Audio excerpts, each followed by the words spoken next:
river in a little tent. In order, just like the river I've been running ever since. Crystal tonic water as I pour it over my head, kind of like a baptism, but this time I was truly reborn again.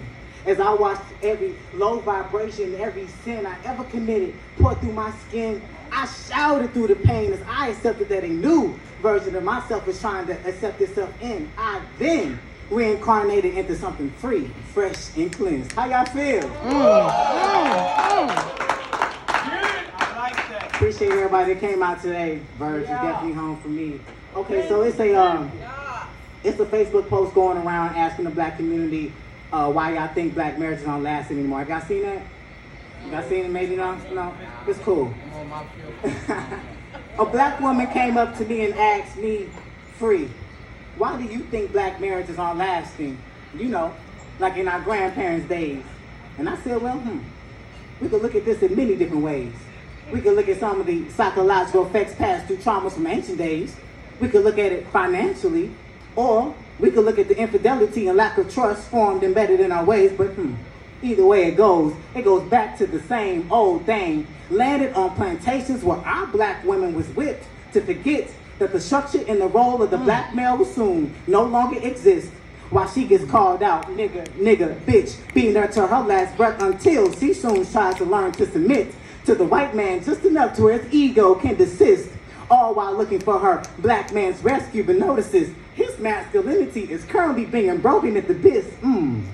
Damn, I do have to admit, I don't think that we truly realize some of these true effects. While he watches his queen placed in shackles, his mind then tackles the ultimatum to rescue her or to be killed. Now, she is shielded with her own dependency, and you wonder why you so independent. See, they never gave you a choice. And you then raise your offsprings with the same mentality, and now the foundation of the black family struggles in fatality. And now that 400 years has passed, the knowledge of these effects from this cycle has been buried and unknown. But because the black woman had to learn to be psychological independent, she then raised her male and female seeds in reverse roles.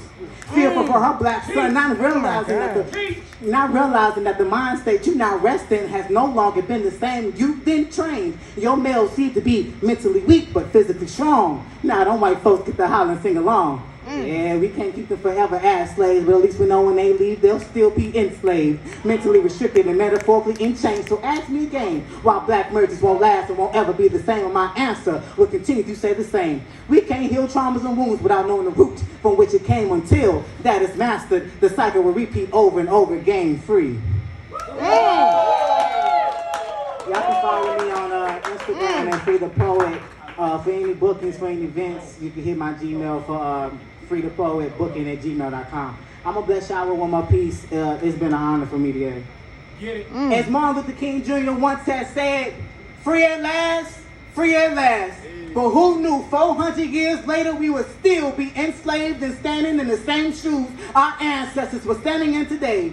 Falling into a systematic system and society only designed for a whiter skin who had no intent of calling us by our names. We feel that we have lost the fight and given it to the rules made by our oppressors. But with every trial and tribulation we encounter, it comes with a lesson. We haven't always kneeled down and bowed down to a minority. We ain't always been beaten and treated less than by authority. It was a time when we could vibe on the frequency level and transmute energy and receive information from another dimension, information we thought we never even known. Music's first beginnings is what I was told. We conjure up ancestors with our tongues and bang on some drums, stomp around doing the ritual, but see, everything that I'm telling you sounds a bit foreign because they didn't want you to know the things you practiced before the slave trade. They saw us to be too strong and powerful, so instead they mocked us and called us niggas and tried to degrade. Yes, we became a victim due to lack of ignorance, but I'm here to tell you, all of that shit stops today. Back to our roots. Undo everything the white man told us not to do. We getting back to being black and being unapologetic about it too.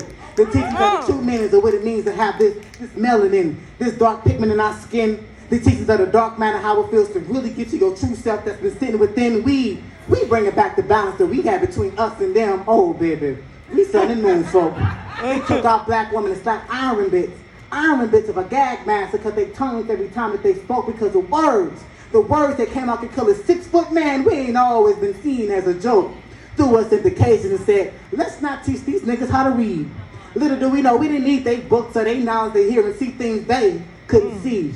We didn't need twisted scriptures from a book we couldn't even read or fall into religion we once even practiced or believed. Now tell me, when we stop falling for an image that they created, and when we stop being so naive, when we stop asking questions, when we stop contradiction, when we stop searching for answers, how we can get back to upper hand and lose our restriction, when we stop trusting our intuition, when we stop stargazing and making our prediction, when we stop, y'all not even listening. No, see, y'all not listening.